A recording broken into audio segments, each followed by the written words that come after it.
خدیجہ کی ازدواجی زندگی سے ہمیں ایثار، احترام اور محبت کا سبق ملتا ہے۔ ان کی زندگی ازدواج کے لیے بہترین نمونہ حیات ہے۔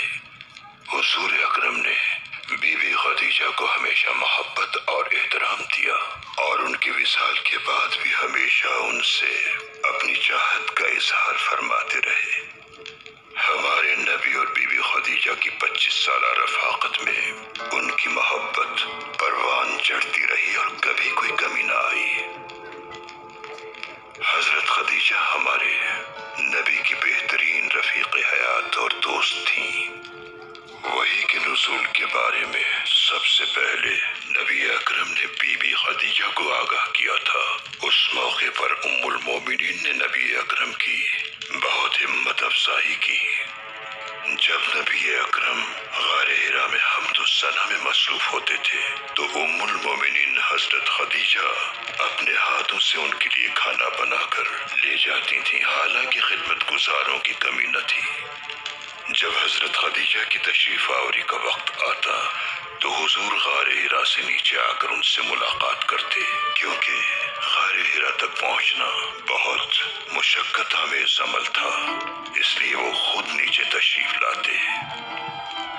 ایک روز حضرت خدیجہ ام المومنین نبی اکرم کا انتظار فرما رہی تھیں اپنے گھر کی چھت پر بیٹھ کر، تو ان کی پڑوسن نے کہا، اے خدیجہ، ایسا کیوں کر رہی ہو تم؟ ہوا بہت گرم ہے، سورج کی تپش تمہیں جھلسا دے گی۔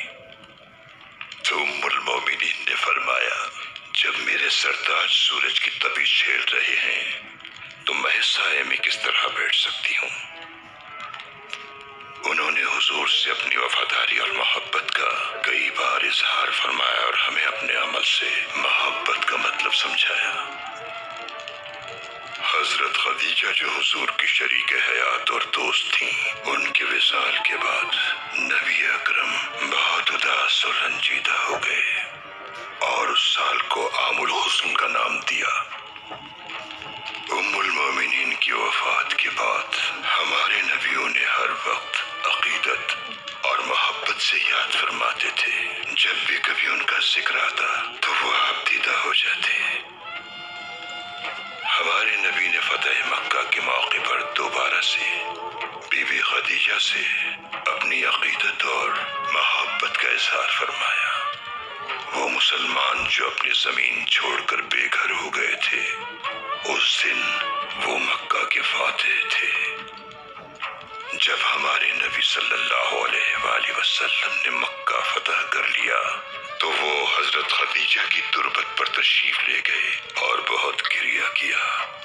صحابہ کرام نے آپ سے پوچھا کہ آپ کا خیمہ کہاں نصب کیا جائے، تو آپ نے فرمایا کہ میرا خیمہ خدیجہ کی قبر کے پاس لگاؤ۔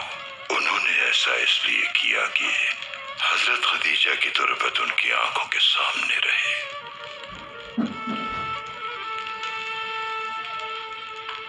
محبت اللہ کا سب سے قیمتی تحفہ ہے۔ میاں بیوی کو جوڑے رکھنے کے لیے محبت اور وفا بہت ضروری ہے۔ وفا کے بنا کوئی رشتہ قائم نہیں رہ سکتا۔ ایک دوسرے کے لیے برے وقت میں تکلیف اٹھا کر ہر مشکل کا مقابلہ کرنا الفت بڑھاتا ہے۔